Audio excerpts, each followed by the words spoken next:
оқушылар? Саламатсыз ба? Отыра қойыңыз. Жарайды оқушылар, барлығымыз аман болса, бүгін асыл сөз әлемі тағы бір әдебиет сабағына қош келдіңіздер. Так, өткен сабақта біздер қандай тарауды, қандай тақырыпты аяқтап едік? Перизат ата ғой? Ақтаңдас өлеңін толық талдап, жаттап, аяқтадық, және ақтаңдасқа хат жаздық. Өткен сабақтағы ақтаңдасқа жазған хатымызды үйге берген тапсырма бойынша кім оқи қояды? Аида, өткен сабақтағы ақтаңдасқа жазған хатымды оқиды. Үй тапсырмасы. Сәлем Ақтан, өзіңді таныстырасың ба? Мен Ақтанмын. Мен әзірше жетім баламын, бірақ болашақта жетімдіктен өтем. Жарайсың, тағы да не айтқым келеді? Бәріне жарық болашақ тілеймін. Жақсы. Ақтан, сен өзіне жетімдіктен құтылатынына сенесің бе? Жарайсың, онда саған жақсылықты тілеймін. Рахмет, сау бол. Өте жақсы. Перизат. Амансың ба, Ақтан? Жетімдіктен жүрген жоқсың ба, деді Дауысты шығарамыз. ақын. Аманмын ақын ағай, ер жеткенде сауыт ел тұлпар ат мініп батыр боламын. Жарайсың, Ақтан, бай болып, үлкен үй салып жаная болады дегеніне жет Ақтан жас деп ақын батасын берді. Өте жақсы. Бүгін біздер сабақтың барысында мынандай фрилерді жинаймыз. Кім қанша фри алады сабақтың барысында, сол арқылы өзінің бағасын біліп отырады. Жақсы ма? Бұл сіздерге ыңғайлы әділ шешімдер беремін. Олай болса, бүгін жаңа тарау, жаңа сабақ бастаймыз. Бүгінгі сабақтың ең бірінші сіздер мектепке келген кезде сіздерді кел балалар оқылып, оқығанды көңілге ықыласпен тоқылып, оқысаңыз балалар шамнан шырақ жабылар, іздегенің алдыңнан тілемей-ақ табылар деп сіздерді оқуға шақырған кім еді? Өте жақсы. Олай болса, біздер Ыбырай Алтынсариннің қазір өмір жолымен және тағылымды тәрбиелік мәні бар әңгімелермен танысамыз. Олай болса, оқушылар, бүгінгі біздің жаңа тақырып осы Ыбырай Алтынсарин атамыздың Қыпшақ Сейітқұл әңгімесімен танысамыз. Дәптерімізді ашып, күннің жады мен тақырыпты жаза қояйық.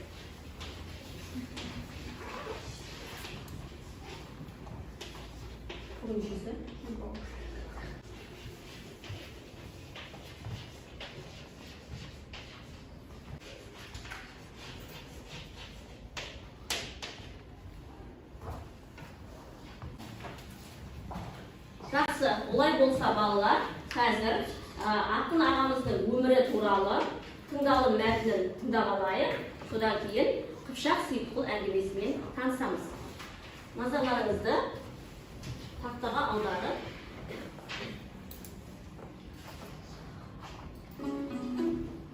Ыбырай Алтынсарин, қазақтың аса көрнекті ағартушысы, жаңашыл педагог, өзі әрі ақын, әрі жазушы, әрі этнограф, фольклоршы, әрі аудармашы және публицист. Бір сөзбен айтқанда, өз заманының ақыл ойшылы, әрі қоғам қайраткері, бар саналы ғұмырын халқын жаңа заманның өркениетті елдерінің қатарына қосу жолын арнаған қара қазақтан шыққан бірінші адам. Шын аты Ибрахим. 1841 жылы Қостанай облысының Қостанай ауданы Арқарағай ауылында туған.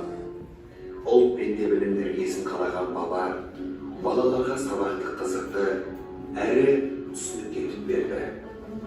Діни мектепте молдадан сабақ алған балалар бір жылда әзір хат таныса, Ыбырайдың оқушылары небәрі 3 айда хат таниды. оқу тәрбие жұмысын мүлдем тың бағытта ұйымдастырды. 1879-1883 жылдар аралығында Торғай облысының 4 уезінде Торғай, Ырғыз, Троицка, Ақтөбеде жаңа мектеп ашады. Ыбырай өмірінің екінші бір қыры жазушылық, қаламгерлік. Ол балалар әдебиетінің атасы. Сонымен қатар таза қазақ тілінде қолжазба газетінің бір нөмір дайындаған, тұңғыш оқулық шығарған адам да осы Ыбырай Алтынсарин. Бірінші тапсырма. Жеке жұмыс. Жақсы. Ыбырай Алтынсарин қандай адам екен және біздің осы отырған балаларға қандай еңбегін сіңірді? Сіздердің осылай мектепте отыруыңыз, сол кездегі балалардың ең алғаш не ашқан? Мектеп ашқан және ең алғаш оқуға шақырған және ең алғаш тұңғыш оқулық жазған кісі дейді. Ауыл молдасынан 3-4 жылда әзер хат таныса, ал Алтынсарин мектебіне келіп істейтін дейді. 3 айда хат танып үйренетін еді дейді. Өте жақсы. Міне біздерге Ыбырай Алтынсарин атамыздың артына мол мұрасы бар және оны біздер балалар әдебиетінің атасы деп танимыз.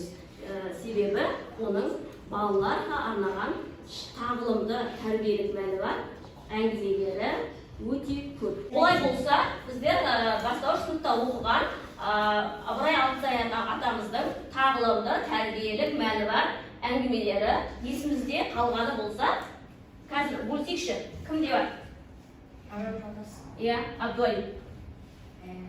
Екі дос болады, біреуінің дені сау, біреуі кішкене ауырады. Сосын екеуі орманда жүргенде аю кездестіріп қалады, сосын дені сау ағашқа өрмелеп кетеді. Ал ана дені сау емес, жерге өлген сияқты ол жатып қалады. Ауырған бала? Сосын аю келіп, ана жерде жатқан баланың құлағына сыбырлап айтады. Сыбырлап кетеді, онаған естелеп ештеңе? Сосын айтады, сосын аю кетіп қалғаннан кейін ағаштағы досы жерге түседі, досынан сұрайды, аю саған аю не істеді дегенде құлағына сыбырлап айтты дейді, сені құтқармайтын достарыңмен дос болмады. Жақсы, жаман жолдас. Жолдас деген тағылымды әңгімесінен сен қандай ой түйдің, Нұрмұхамед? Өзінің ойыңды айта қойшы, және осы жаман жолдасты оқи отырып, Ыбырай Алтынсарин атамыз бізге не айтқысы келді? Санжар.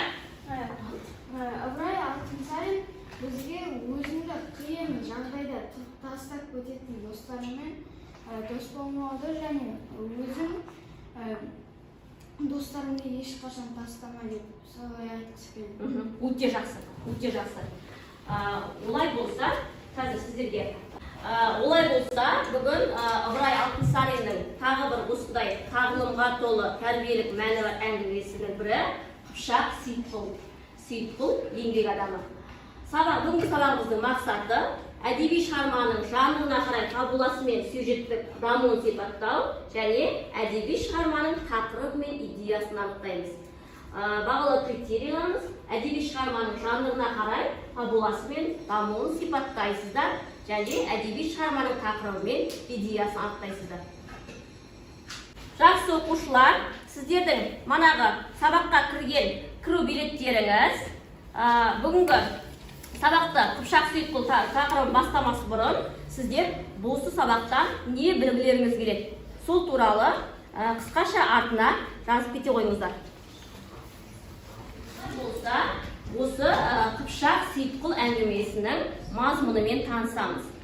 Сіздерге қазір бірінші топтан А бөлімін Әмірхан оқиды, екінші топтан Ә бөлімін Гүлназ оқи қой, және үшінші топтан Б бөлімін Аида сен оқи қой.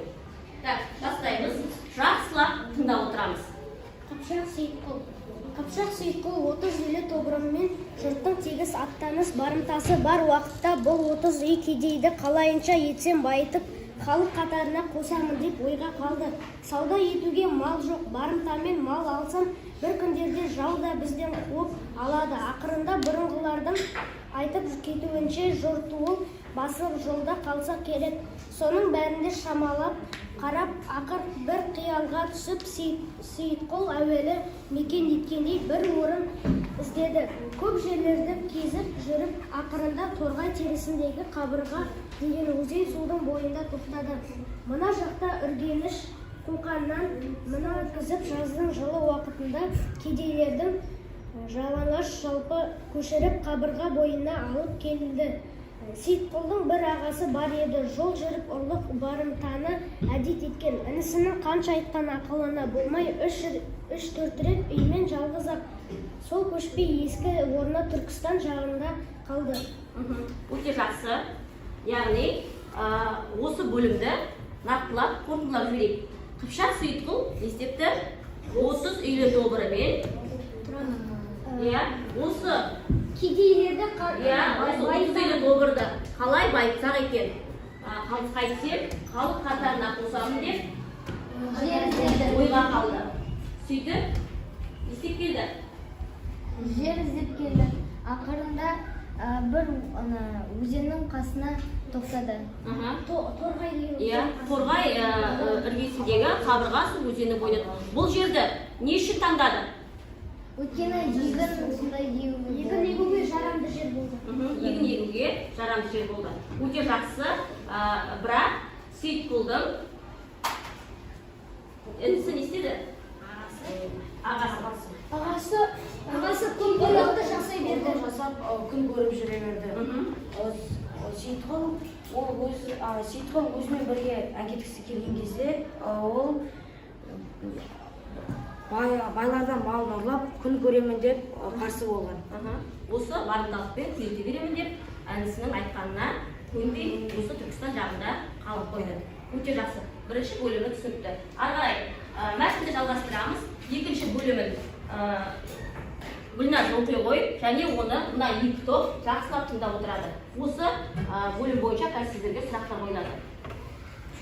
Қабырғаның бойына келген соң Сейітқұл қолына кетпен алып, 30 үйлі кедейіне де кетпен беріп, жер тегістен егін егуге кірісті.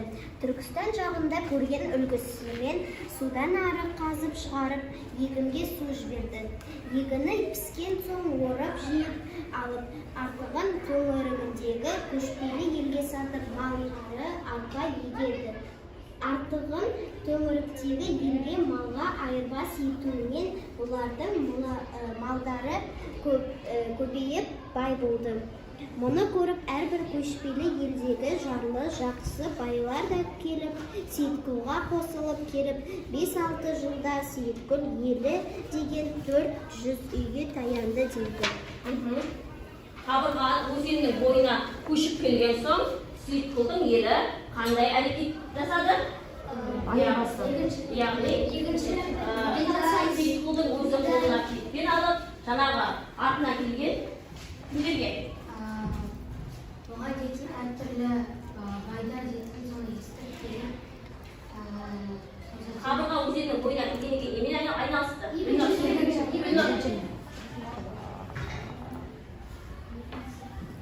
Назерке.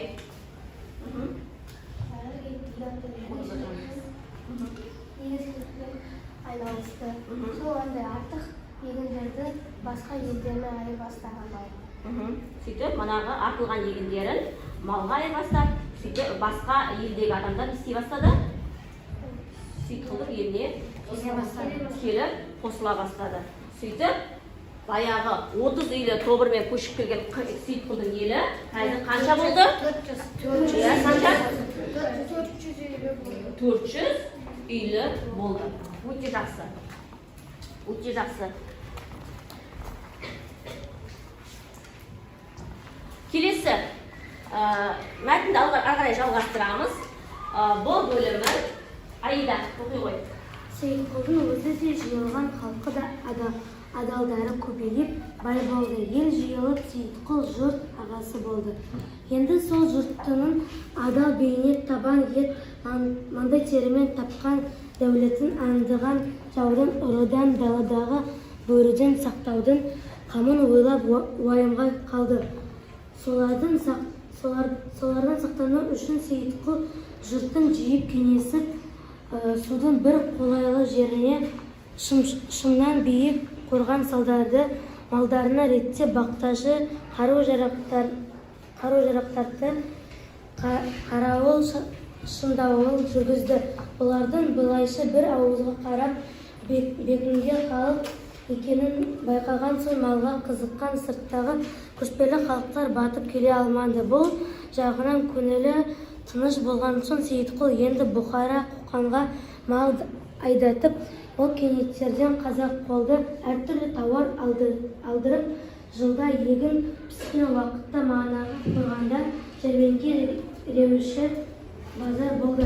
Көшпелі халық белгілі уақытта малын, жүн жабағысын, терсегін келтіріп, егіншілер оларға астығын, тауарын айырбас етіп, осы қалыпша бір жағы егін, бір жағы саудамен Сейітқұлдың жұрттан асқан бай болыпты.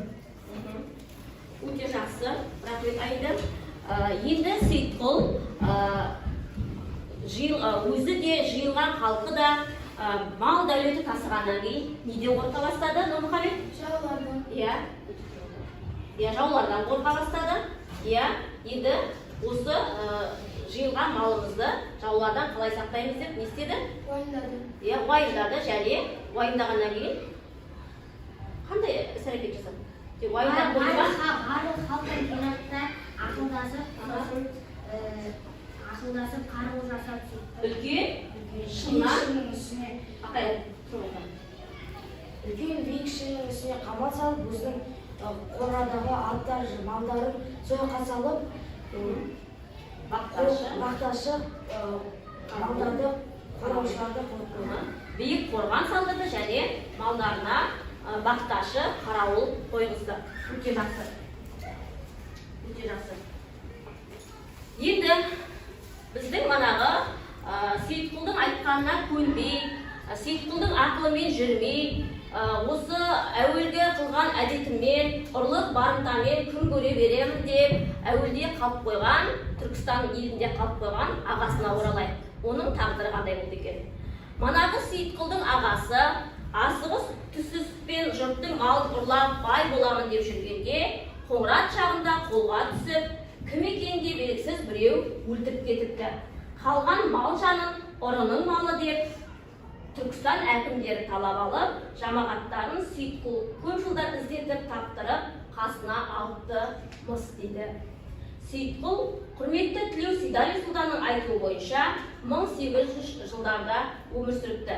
Сол данышпан кісінің ақылымен егінді әдет еткен халық қабырға суының бойында әлі көп дейді. Яғни Сейітқұлдың жасап кеткен кәсібін әлі де жалғастырушылар сол жерде қоныстанып отыр дейді. Жарлы болып бөтен басқа кәсібі жоқ кісілер торғай жағындағы дереу егіншіге айналады да ұзақ көп ұзамай өздерінің тұрмыс тіршілігін түзеп халық қатарына қосылады дейді. Жарайды. Мәтіннің мазмұнын білсек, мәтіннің мазмұнын толық меңгердік қоя. Олай болса, ағарай осы мәтінмен жұмыс жасаймыз. Бүгін қазір сіздерге мынандай тапсырма беремін.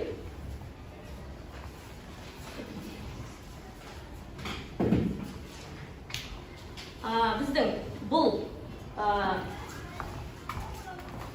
ойынымыз пицца құрастыру деп аталады. Яғни сіздерге мынандай пицца бөліктерін беремін. Бұның астында не бар? Мына сіздерге жаңағы оқыған әр бөлімдердегі оқиғаларды ретімен орналастырып, сіздер өз пиццаларыңызды дұрыс құрастырасыздар тақтаға. Бірінші наныңды біліп алып, қай бөлім екендігін аңғарып алыңыздар. Содан кейін бұлардың артында әр бөлімнен берілген оқиға сюжеттері бар. Соған сіздерге топтық жұмыс бірлесіп отырып, мына пиццаның ішінде құрастырылған пиццаның ішінде тапсырмалар бар. Тапсырмаларымыз мына оқыған мәтіндеріміз бойынша істейміз. Мына берілген сөйлемнің жалғасын тауып құрастырамыз. Түсінікті ме? Сонда біздің пиццамыз дұрыс құрастырылады.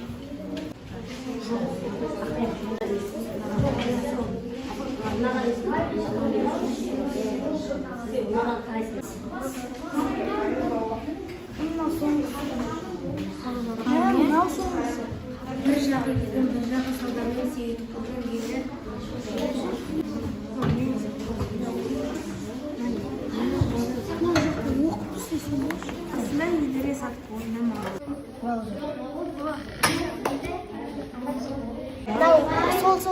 Қатарына қосам деп болған.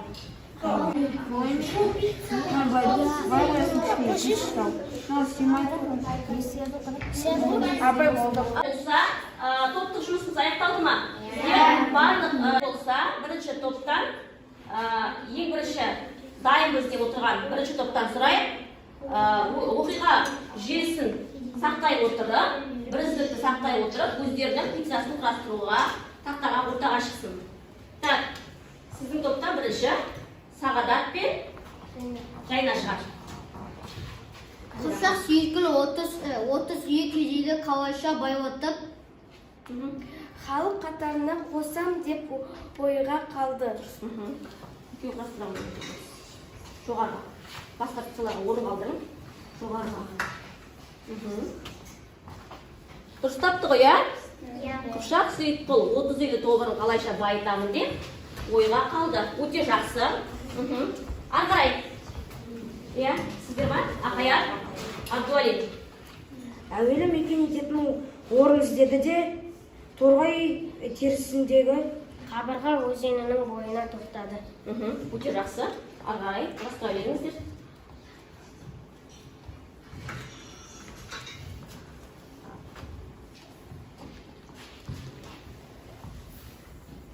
Жоқ, не ақжан. Өте жақсы. Соңғысы.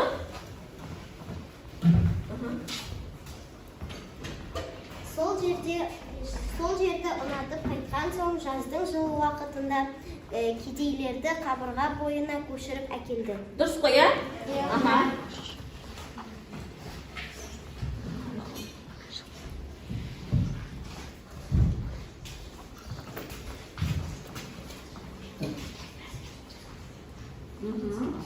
Өте жақсы. Соңғысы.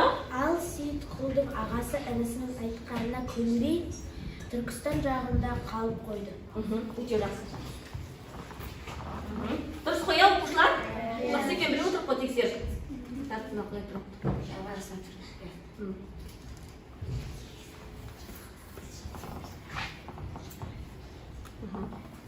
Бірінші топтың фиксасы құрастырылды.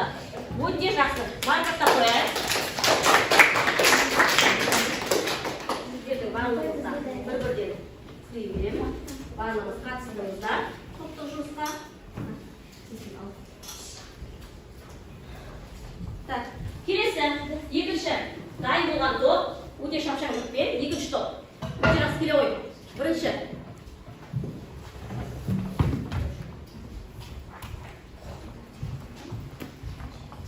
Қабырған бойына келген соң Сейітқұл қолына кетпен алып, кедейлерге де кетпен беріп егін егуге кірісті.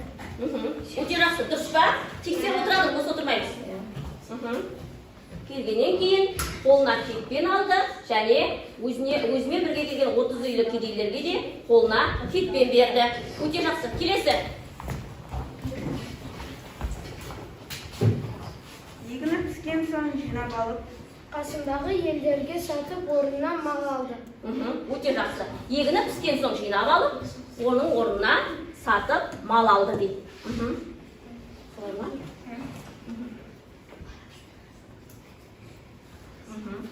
Өте жақсы. Келесі.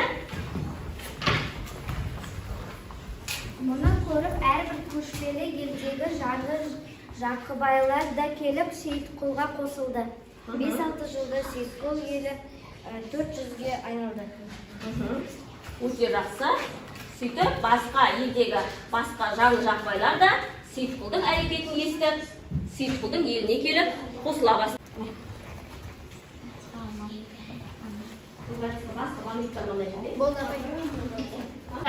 Олай болса, үшінші топтың Пиццасы қалай құрастырылды? Дұрыс құрастырылды ма, әлде піспей қалды ма, шикі болды ма? Ол үшін бірінші кім келеді тақтаға? Латифа және Аида. Сіздерге қай бөлім берілген? Қай бөлімі сюжеті құрастырып берілген? Өте жақсы. Сейітқұлдың өзі де жинағы халқы да көбейіп бай болды. Ел жиылып, Сейітқұл жұрт ағасы болды. Өте жақсы. Соңғы жүзге бастыра қойыңыз.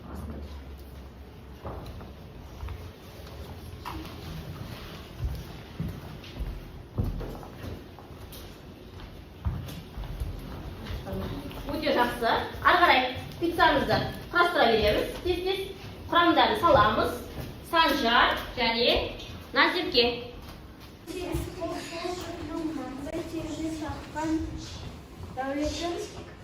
Аңдыған жаудан аман сақтаудың қамын ойлап уайымға қалды. Так, үшінші топ ары қарай пиццасын құрастыра берсін. Келе ғой Аида. Суардан сақтану үшін шыңнан биік қорған салдарды малдарына ретте бақташы, қару-жарақты қарауыл, шыңдауыл жүргізді. Өте жақсы.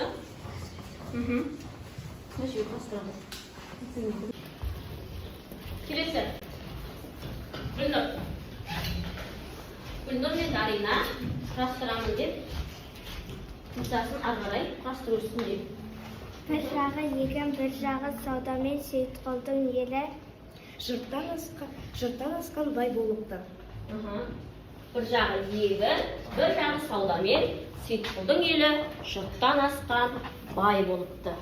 Иә, нәжеге қой. Өте жақсы. Біздер барлық 3 бөлімді де жақсы меңгерген екенбіз. Қыпшақ Сейітқұл әңгімесінің мазмұнына орай құрылған, сюжеттік желісіне орай құрылған пиццамызды өте жақсы қателеспей құрдық. Так, сіздерге тағы да күйлеріңіз қаратып кетейін.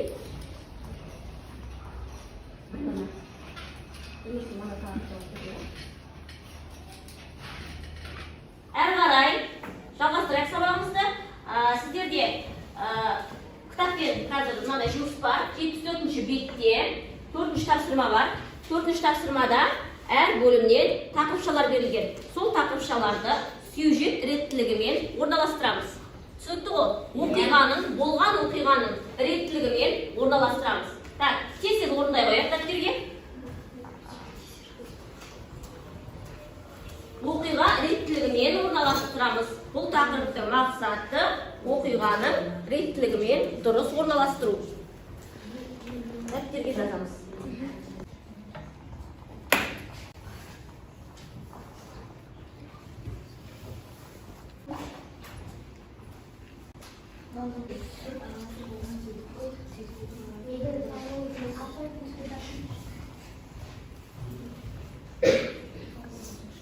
Үшінші топтан ең алғаш аяқтаған оқушылар бар.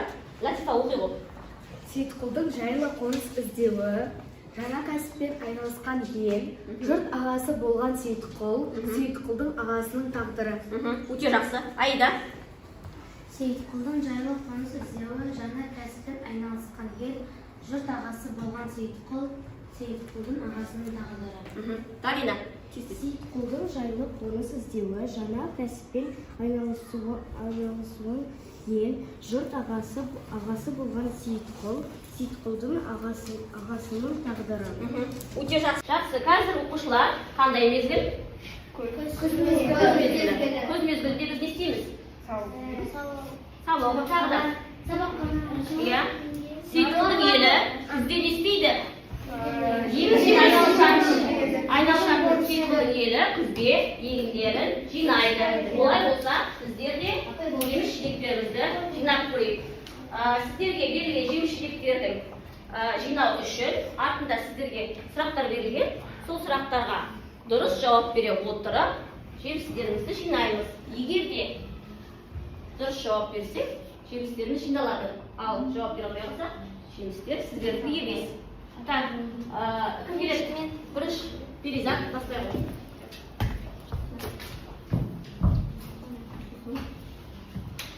астындағы сұрағыңызды оқып. Сейітқұлдың ағасы бай болу үшін не істейді? Ол деген бай адамдардан малдарын ұрлап бай болғысы келді. Соңында тағдыры қалай ақталды? Ол деген ұсталып қалды соңында. Ұсталып қалды және оны белгісіз біреулер өлтіріп кетті және ұрлықпен жиған малын не істеді? Түркістандағы Түркістандағы топтан қосушылар бар ма? Әмірхан. малдарын Түркістандағы әкімдерге апарып көрсетті. Бұл ұрының малы. Иә, ұрлықтан жиған мал деп, оны талап алды. Өте жақсы. Так, келесі топтан кім шығады? Ала ғой сендердің топтарыңдікі. Так, Санжан.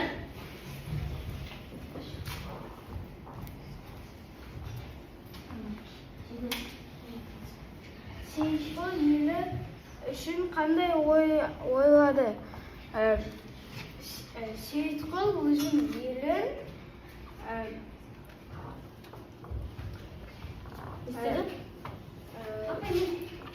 қауіпсіз жерге әкеліп, оларға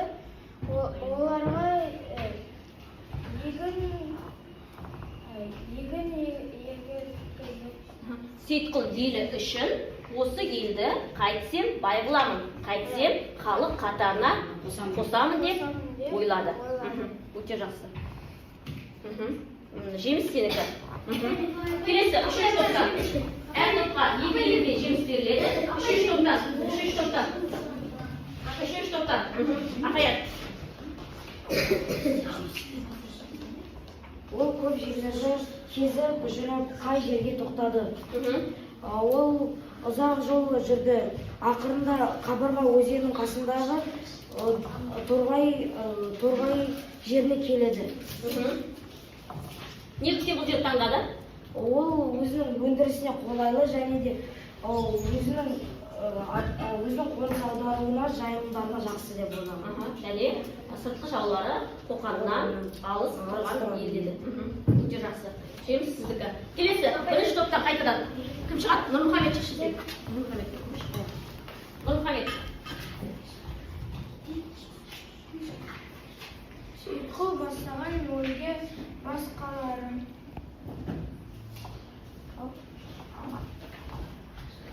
Сейітқұл бастаған елге басқалары не себепті қосыла бастады? Өйткені ол егінді алып базарға барып сатты. Одан мал сатып алып бай болып бастады. Міне осыған қызыққан басқа елдер Сейітқұлдың еліне қосыла бастады. Және Сейітқұл әуелде 30 үйлі тобырымен басталған Сейітқұлдың елі қазір қанша болды? 400-ге асты. Өте жақсы. Жеміс сендердікі. Келесі топ.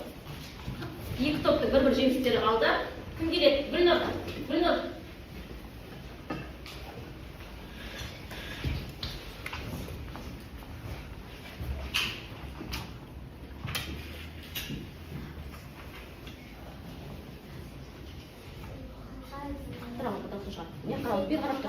ерген халық қандай кәсіппен айналыса бастады? Сейітқұлға ерген халық қандай кәсіппен айналыса бастады? Сейітқұлға ерген халық егіншілікпен айналысты. Егіншілікпен айналысты және одан артылған егіндерді сатып малға ауыстыра бастады. Өте жақсы. Өте жақсы. Келесі, үшінші топтан. Абдуалин. Сейітқұл ел жұртының мал мүлкін жаудан қорғау үшін не істеді? Сейітқұл ел жұртының мал мүлкін ол деген таудың үстінен Сейітқұл ел жұртының мал мүлкін қорғау үшін не істеді? Таудан қорғау үшін. барлық жануарларын жинады да сол бір таудың үстіне қорғайтын келді. Топтан қосатын Топтан қосатын.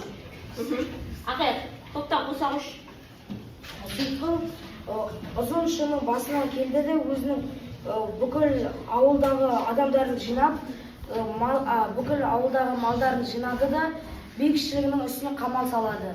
Қамал салғанның қасына қорғаншы адамдарды қояды да бүкіл қорадағы малдарын соның ішіне қамып қояды екен. Және қарауыл, бақташы, үлкен қорған салдарды шыннан, және малдарына бақташы қарауылдарын күшейтті. Өте жақсы. Өте жақсы.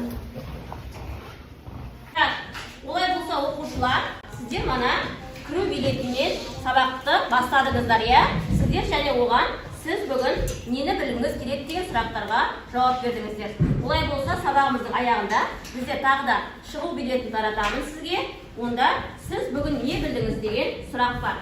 Шығу билетінің артына сіз бүгінгі сабақта қорытындылап бір ғана сөзбен не білдіңіз, бір ғана сөйлеммен не білгеніңізді қорытындылап жасап қоямыз. Және осы тақырыпқа қатысты мақал мәтелмен де қорыта қойсаңыз болады.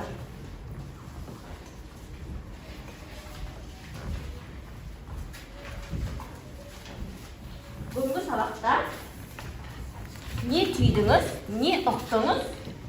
Осы Қыпшақ Сейітқұл әңгімесін оқи отырып, не білдік, не түйдік, не үйрендік? Шығу билетімізді аяқтадық па? Әмірхан. Мен бүгінгі сабақтан ұрлық жасамауды үйрендім. Ұрлық түбі қорлық деген мақалды түйіндім. Нұрмұхамед, бүгінгі сабақты бір сөзбен қорытындылашы. Сейітқұлдың ағасы қандай екенін түсіндім. Ұрлық түбі қорлық деп аяқтайды. Өте жақсы. Перизат. Мен бүгін Ыбырай Алтынсариннің Қыпшақ Сейітқұл мәтінінен кішіні де тыңдап адал өмір сүру керек екенін білдім. Маған сабақ өте ұнады. Санжар.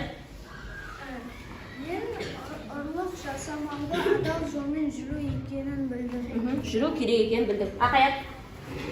Қыпшақ Сейітқұлдың өмір баяны және Ыбырай Алтынсарин кім екенін білдім. Адал жүріп, адал өмір сүру керек екенін түсіндім. Еңбек етсең емерсің, еңбектің наны тәтті, жалқаудың жаны тәтті деген мақалдарды кірістіреді. Өте жақсы.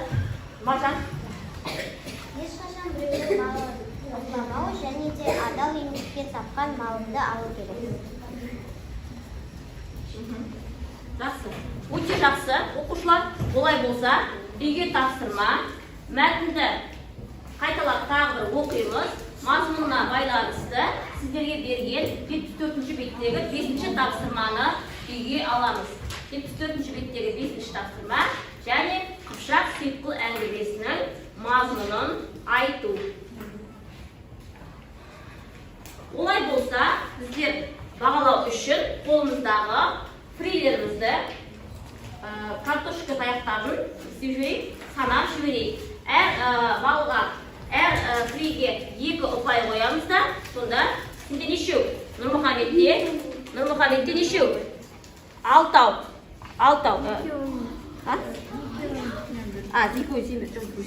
Нұрмұхамедте 4.